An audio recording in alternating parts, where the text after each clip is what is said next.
आप सभी का मेडिकोज टॉपिक पे स्वागत है। आज मैं इस लेक्चर में बात करूंगी एड्स के बारे में, ठीक है, कि एड्स कैसे फैलता है या फिर क्या कैसे वो नहीं फैलता है, उसके बारे में आज मैं बात करूंगी।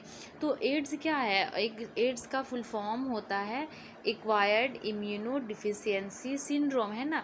मतलब कि अगर ये डिजीज़ किसी को हो रहा है तो उसमें हमारा इम्यून सिस्टम जो होता है बहुत लो होने लगता है, जिसके कारण कोई भी इन्फेक्शन ईजिली हमें इन्फेक्टेड कर देता है। तो अब बात करेंगे हम मोड ऑफ ट्रांसमिशन के बारे में कि एड्स जो है वो one person to another person किस टाइप से ट्रांसफ़र होता है, ठीक है। तो during sexual activities, example vaginal, oral, anal sex with an infected person. Suppose कोई इन्फेक्टेड पर्सन है जिसको कि HIV एड्स हुआ है, ठीक है। अब अगर वो पर्सन कोई हेल्दी पर्सन के साथ सेक्सुअल एक्टिविटीज़ कर रहा है, चाहे वो विजाइनल, ओरल, एनल किसी भी टाइप का कर रहा है, तो मैक्सिमम चांसेस रहता है कि हेल्दी पर्सन में ट्रांसमिट होने का।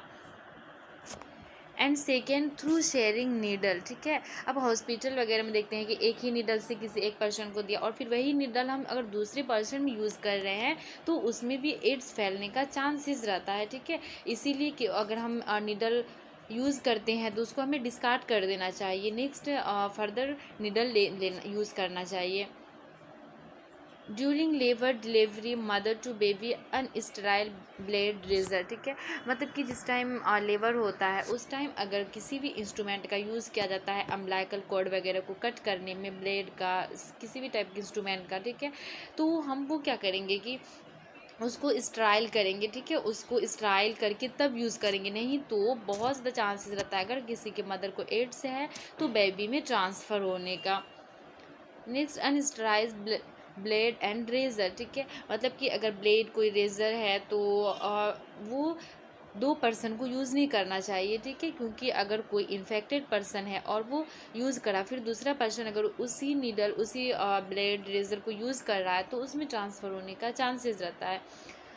अब मैं बताऊंगी कि HIV इज़ नॉट ट्रांसमिटेड, कैसे HIV ट्रांसफरमिट नहीं होता है one person to another person. अभी मैं क्या बताई थी कि जो बताई थी अभी मैं, तो उसके थ्रू ट्रांसफ़र हो सकता है, लाइक अगर अनस्टेराइल ब्लेड या फिर रेज़र है या फिर किसी भी टाइप का सेक्सुअल एक्टिविटीज़ है ना, वो सबसे ट्रांसफ़र होता है। अब क्या चीज़ से ट्रांसफ़र नहीं होता उसके बारे में बात करूँगी।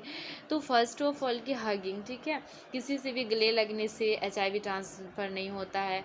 और contact with sweat, tears, urine and faeces, ठीक है, मतलब कि स्वेट वगैरह पसीना जो जाता है उससे भी ट्रांसफ़र नहीं होता है, या फिर टीयर्स से अगर आप टीयर्स किसी को जा रहा है उससे भी नहीं होता है। यूरिन, फीसेस, या फिर एक ही बाथरूम है, ठीक है, अगर वो बाथरूम में दो आदमी यूज़ कर रहा है, एक इन्फेक्टेड और एक हेल्दी पर्सन यूज़ कर रहा है, तो उसमें भी ट्रांसफ़र नहीं होता है। एंड नेक्स्ट है bathing and swimming in the swimming pool, ठीक है, सेम पूल। अगर हम बाथिंग या फिर स्विमिंग वगैरह कर रहे हैं तो उससे भी सेम पूल में उससे भी ट्रांसमिट नहीं होता है, या फिर बाथरूम एक ही बाथरूम में यूज़ कर रहे हैं तो उससे भी नहीं होता है। Sharing cooking utensils, cups, toilet seats, telephone और टॉवेल, मतलब कि टॉवेल या फिर कुकिंग वगैरह ये सबसे भी ट्रांसमिट नहीं होता है। Eating food prepared by infected person, अगर कोई इन्फेक्टेड पर्सन फूड बना रहा है, अगर कोई हेल्दी पर्सन खाए तो उससे भी ट्रांसफ़र नहीं होता है। Thank you so much for watching this video. अगर आपको इस लेक्चर समझ में आया तो प्लीज़ सब्सक्राइब एंड शेयर।